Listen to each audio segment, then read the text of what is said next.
Kishan Tiwari mother Teresa school द्वारा चालू किए गए ऑनलाइन क्लास में सभी विद्यार्थियों का स्वागत करता हूं। जैसे कि मैं कक्षा 9th और कक्षा 10th को कक्षा 9th और 10th को नियमित रूप से संस्कृत अध्ययन करा रहा हूं। संस्कृत अध्ययन करा रहा हूं नियमित रूप से। इससे पहले हम संधि प्रकरण हम पूरा कर चुके हैं। अब हम चालू कर दिए हैं समास। संस्कृत में क्या चालू किए हैं? समास। समास करना चालू किए हैं। कल आपको मैं समास की सामान्य परिभाषा, समास की उत्पत्ति कैसे हुई, समास किसे कहते हैं, समास विग्रह किसे कहते हैं, इन सब बातों के बारे में आप लोगों को बताया। समास के नाम लिख करके आपको बताया एक एक। आज हम समास के पहले भेद के बारे में जानेंगे। एक एक भेद नियमित रूप से करेंगे। आज इसका पहला भेद है अव्ययी भाव समास। अव्ययी भाव समास पहला भेद आज समझेंगे। सबसे पहली बात कि यदि ध्यान से समझे तो बहुत ही सरल है। अब अव्ययी भाव समास, इसको अव्ययी भाव समास क्यों कहते हैं? कारण कि इसका पहला पद जो होता है वो क्या होता है? अव्यय होता है। पहला पद क्या होता है? अव्यय होता है। और अव्यय किसे कहते हैं? प्रश्न ये भी बनता है कि अव्यय किसे कहते हैं। जैसे मैंने कह दिया पहला पद क्या हो? अव्यय। चलो मान लीजिए पहला पद इसका अव्यय हो। अव्यय किसे कहते हैं? अव्यय वो शब्द होते हैं जो किसी भी परिस्थिति में अपनी अवस्थाओं का त्याग नहीं करते हैं। चाहे उसको स्त्रीलिंग में लिखा जाए, पुल्लिंग में लिखा जाए, नपुंसकलिंग में लिखा जाए, वो समान रूप से लिखे जाते हैं। ठीक है, तो परिभाषा अव्ययी भाव, अव्ययी भाव समास की शुरुआत शुरू अव्यय शब्दों से होता है। अव्यय शब्दों से होता है। इसलिए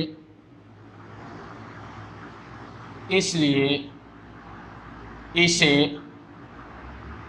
अव्ययी भाव समास कहते हैं। अव्ययी भाव समास कहते हैं। क्या बोला गया? अव्ययी भाव समास की शुरुआत अव्यय शब्दों से होता है, इसलिए इसे अव्ययी भाव समास कहते हैं।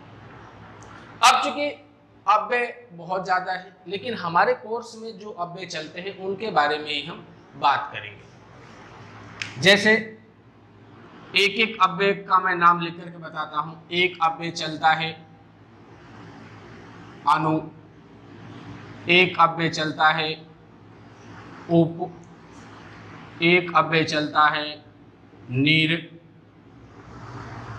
एक अव्यय चलता है प्रति,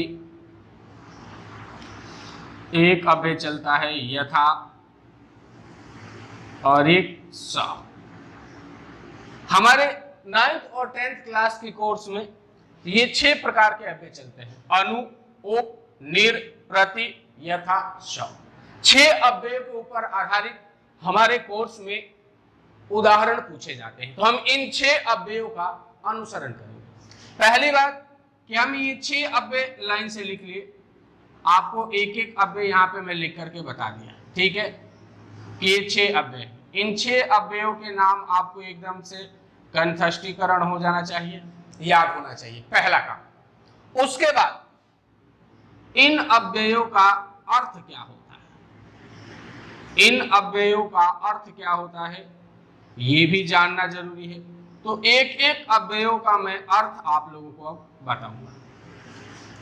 एक एक अव्ययों का अर्थ बताऊंगा। जैसे अनु, अनु अव्यय का अर्थ 2 प्रकार से किया जाता है। एक तो पश्चात, पश्चात शब्द में किया जाता है यानी पीछे के अर्थ में, और एक योग्यता प्रदर्शित करने के लिए किया जाता है। एक तो पश्चात अर्थ में किया जाता है और एक योग्यता अर्थ में। ध्यान से देखिए, अनु का दो अर्थों में प्रयोग किया जाता है, एक पश्चात और एक योग्यता, एक पश्चात और एक योग्यता। उसके बाद दूसरा आता है उप। उप अव्यय का प्रयोग समीपम यानी पास अर्थ में किया जाता है। उप अव्यय का अर्थ यह प्रयोग किस अर्थ में किया जाता है? समीपम यानी पास अर्थ के लिए। उसके बाद है निर। निर अव्यय का प्रयोग अभाव यानी किसी चीज की कमी, अभाव के अर्थ में प्रयोग किया जाता है। प्रति। प्रति का अर्थ होता है विप्सा। क्या होता है? विप्सा। मैंने विप्सा लिख दिया, आपको समझ में नहीं आया, विप्सा का मतलब समझा देता हूं हिंदी में। संस्कृत में इसको विप्सा कहा जाता है। प्रति का अर्थ होता है जो विप्सा का मतलब होता है पुनरावृत्ति। क्या होता है? पुनरावृत्ति। अर्थ क्या होता है? पुनरावृत्ति। विप्सा का अर्थ क्या होता है? पुनरावृत्ति यानी दोहराना, किसी भी चीज को रिपीट करना। जैसे कि मान लो प्रति अव्यय है, तो प्रति शब्द को ही दोबारा से दो बार रिपीट कर देना, क्या हो गया? पुनरावृत्ति। यथा शब्द का प्रयोग अनति क्रम्य अर्थ में किया जाता है। अनति क्रम्य, अनति क्रम्य अर्थ में किया जाता है। यथा अव्यय का प्रयोग किसमें किया जाता है? अनति क्रम्य में किया जाता है। पांचवा अव्यय बच गया स। पांचवा अव्यय क्या है? स। स अव्यय का अर्थ होता है सहितम।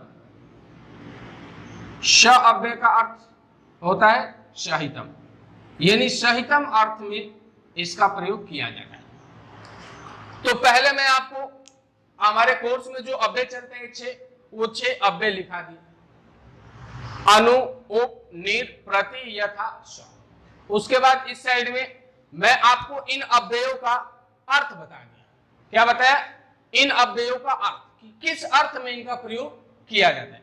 अब इनके साथ विभक्तियों का प्रयोग कैसे किया जाता है, यह भी हमें जानना जरूरी है, कि इन अव्ययों के साथ कौन से विभक्ति का प्रयोग करते हैं, किस अव्यय के साथ किस विभक्ति का प्रयोग होता है, ये भी हमें जानकारी होना आवश्यक है। वो भी आपको बता रहा हूं बोर्ड पे लेकर के, कि किस अव्यय के साथ कौन से विभक्ति का प्रयोग करेंगे। जैसे अनु अव्यय है, अनु अव्यय के साथ में षष्ठी विभक्ति का प्रयोग किया जाता है। अनु अव्यय के साथ में षष्ठी विभक्ति का प्रयोग होता है। उप अव्यय के साथ में भी षष्ठी विभक्ति का प्रयोग होता है। उप अव्यय के साथ में भी षष्ठी विभक्ति का प्रयोग होता है। निर अव्यय के साथ में भी षष्ठी विभक्ति का प्रयोग किया जाता है। संक्षिप्त में आप ध्यान रखें तो इन 3 अव्ययों के साथ में एक ही विभक्ति का प्रयोग होता है, षष्ठी विभक्ति का। अनु, उप और निर, इन तीनों अव्ययों के साथ में षष्ठी विभक्ति का प्रयोग होता है। उसके बाद आते हैं प्रति। प्रति में 2 विभक्तियों का हम प्रयोग कर सकते हैं, दोनों में से किसी एक का हमें करना होता है। या तो हम द्वितीय विभक्ति का प्रयोग कर सकते हैं और या सप्तमी विभक्ति का, दोनों में से किसी एक विभक्ति का प्रयोग कर सकते हैं।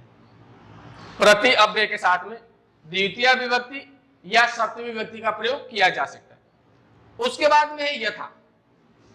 यथा अव्यय के साथ में हमेशा द्वितीय विभक्ति का ही प्रयोग होता है, केवल और केवल द्वितीय विभक्ति का। किसका? द्वितीय विभक्ति का प्रयोग होता है। इसके साथ में द्वितीय और सप्तमी दोनों, यथा के साथ में केवल द्वितीय, स अव्यय के साथ में तृतीय विभक्ति का प्रयोग किया जाता है। तृतीय विभक्ति का प्रयोग किया जाता है। इस प्रकार से सबसे पहले मैं आपको अव्ययी भाव की परिभाषा, अव्ययी भाव समास की शुरू अव्यय शब्दों से होता है, इसलिए इसे अव्ययी भाव समास कहते हैं। उसके बाद में आपको हमारे कोर्स में जो अव्यय चलते हैं वो लिख करके बताए। 6 अव्यय चलते हैं, अनु, उप, निर, प्रति, यथा, स। इनके साथ में इनका जो अर्थ प्रयोग किया जाता है, अनु का पश्चात योग्यता, उप का समीपम, निर का अभाव, प्रति का विवक्षा पुनरावृत्ति, यथा का अनतिक्रम और स का सहितम। इनके साथ में विभक्ति 3 के साथ लगातार षष्ठी विभक्ति, अनु, उप और निर, इनके साथ में षष्ठी विभक्ति का प्रयोग होता है। प्रति के साथ में द्वितीय और सप्तमी विभक्ति दोनों में से किसी एक का प्रयोग कर सकते हैं, यथा के साथ द्वितीय विभक्ति का और स के साथ तृतीय विभक्ति का। आज आपको मैं केवल अव्ययीभाव समास के बारे में बेसिक जानकारी दिया हूं। कल मैं आपको इनके उदाहरण करके और समझाऊंगा, इन अर्थों का प्रयोग करके और इन विभक्तियों का प्रयोग करके। आज का आपका काम है कि आप अव्ययीभाव समास की परिभाषा याद कर ले, 6 अव्यय जो है उनका नाम याद कर ले, इनका अर्थ क्या होता है वो याद कर ले, और इनके साथ कौन सी विभक्तियों का प्रयोग किया जाता है वो याद कर ले। आज के लिए इतना ही, कल बाकी कराएंगे। धन्यवाद।